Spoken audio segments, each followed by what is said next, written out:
I am a singer from Chicago. I lived in many different places, such as Toronto and New Orleans, which is where I currently reside. But as a child, my parents put me into like musical theater. And as I got older, different opportunities were presented to take it more seriously, which is what I've always really wanted to do. So I've been aiming at my career since 2012. Some people may know me from D Gaines, I Can Love You Better video, and Dance on Me with Tink. So that's really how I started from the bottom. The person that inspired me to start singing, honestly, was Jennifer Lopez playing Selena forever for the longest. Like, I thought that Jennifer Lopez was always Selena. But anyways, yeah, I used to watch it on VCR. I remember my mom, like, she took me to the movie theaters. I remember going to the movie theaters in 1997 and watching the movie and just being so affected. Like, I just would not let it go. So once it finally came out on VCR, she got it for me, and I would literally be in my bikini top doing the washing machine dance and just totally studying every move, every note. That's really what got me inspired to start, getting into music. And my family noticed that too. So they put me in different things like art classes, ballet, and just things that just kind of didn't align with what it is that I love to do now.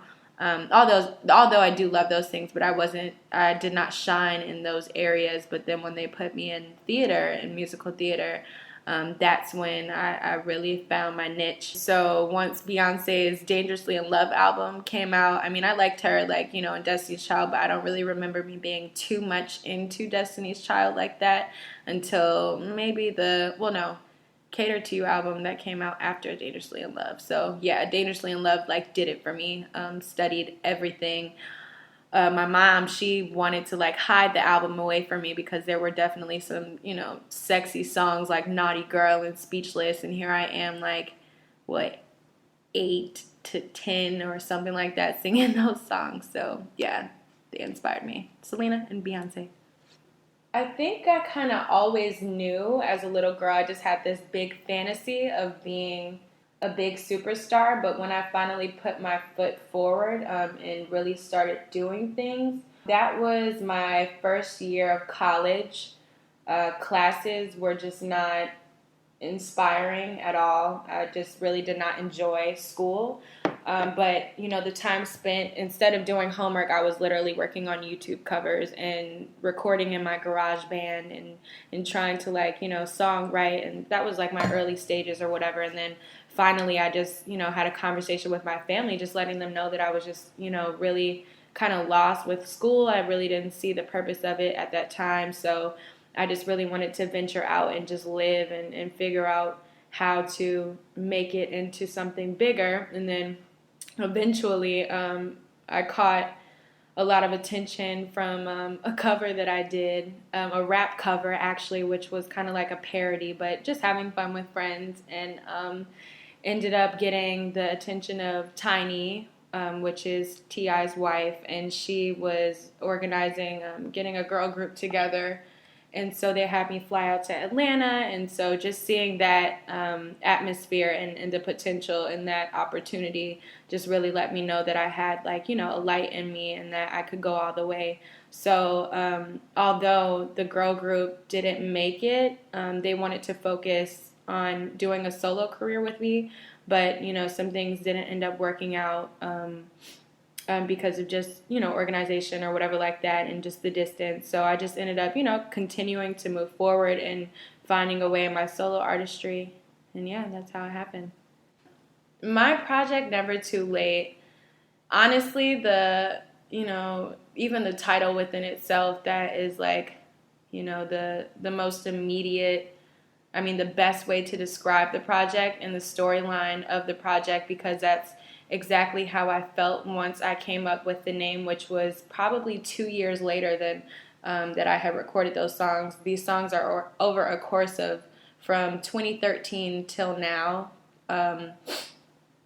So, basically all the inspiration was just from personal life stories, things that I had experienced from, relationships and business and love, and just knowing that no matter, just because those songs would sit in my email, and I really just didn't know where to start, how to complete it, how to get it done. And I had my girl Simone basically inspire me to, before I had to move to New Orleans, she inspired me to really just finish what I started. So I decided to revisit the project that was incomplete, and then finally just got it done before it was time for me to depart from Chicago to New Orleans.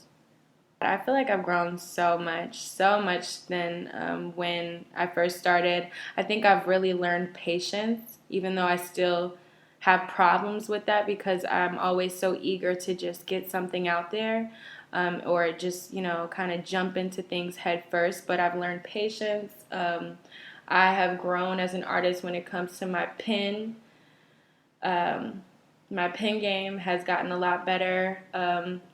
I can definitely go into a studio and now arrange 100%. I mean, I've always, I worked with Jabari Rayford a lot on my first project, and he really inspired me to push forward and get that out of me. But this time it's like I'm writing my own story, so that's ways that I've grown.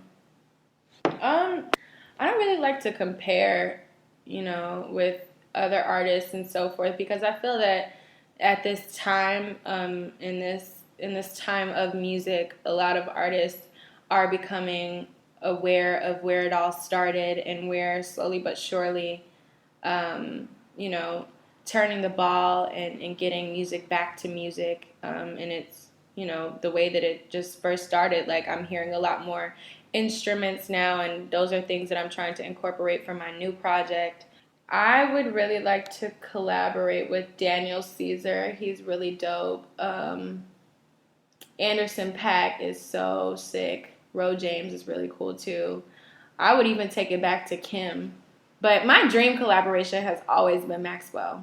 Always. Always. When I heard Fire Remake by Alicia Keys and him, I was just like on the flow. Weak. I've learned to embrace my weaknesses because they will soon become strengths. I mean, no journey is perfect. There's no shortcut. If there is a shortcut, that's not really, I don't know, like, you're going to get the result, the result out of a shortcut. Like, that's not a result that you'd really want, at the end of the day. So why take shortcuts to get there? I'd rather take the long way and be seasoned and, marinate, let everything marinate. So then by the end of that journey and whatever product I am at the end, it's going to be a product that's genuine, Success for me would be buying my grandparents their dream home and sending them on a trip to Greece for however long they want. Love yourself. Love yourself. When you do that, when you just love yourself, you just attract all things amazing. And love God, because we all do it for Him, whether we know it or not. So yeah, that's really the best advice that I could give, because you do things and it's not intentional. You have all this success and you have all this money and you see all these things on social media to try to keep up and so forth. But if you don't love who you are and don't know who you are, who are you doing it for? So many great things are in store for me. I have a new single coming up, Bryson Tiller's cover to his Let Me Explain, Too Soon. It doesn't sound like a cover though, but it's my own version. That's dropping January 13th. Friday the 13th. Whoa, creepy. We'll see how that day goes. I'm really interested. I don't think I've ever dropped a single on Friday the 13th. Yeah, I have shows coming up, like festivals. I'm doing festivals this summer, which I'm so excited about. We have the Never Too Late Reload coming out that I'm really excited about, and my second project to be announced. So just working on shows and continuing to be in the studio. Videos that are coming out, you're expecting more visuals from me, which I'm excited about because I take my visuals so seriously. So it won't be no, foo-foo, me sitting in a room, one take kind of thing. So yeah. You can connect with me on let's just say Snapchat. Snapchat is the first a platform you can connect with me on, just because like I'm always posting my music, I'm always being silly. Like that's when I can like really, you can see me as an artist, whereas like Instagram posts are just a little bit more like more thought goes into that, than anything. But Instagram story, Snapchat, Twitter, at Assata Jones, ASSATAJONES, and also Facebook and SoundCloud. And be on the lookout for Never Too Late Reload on all music platforms. Dope.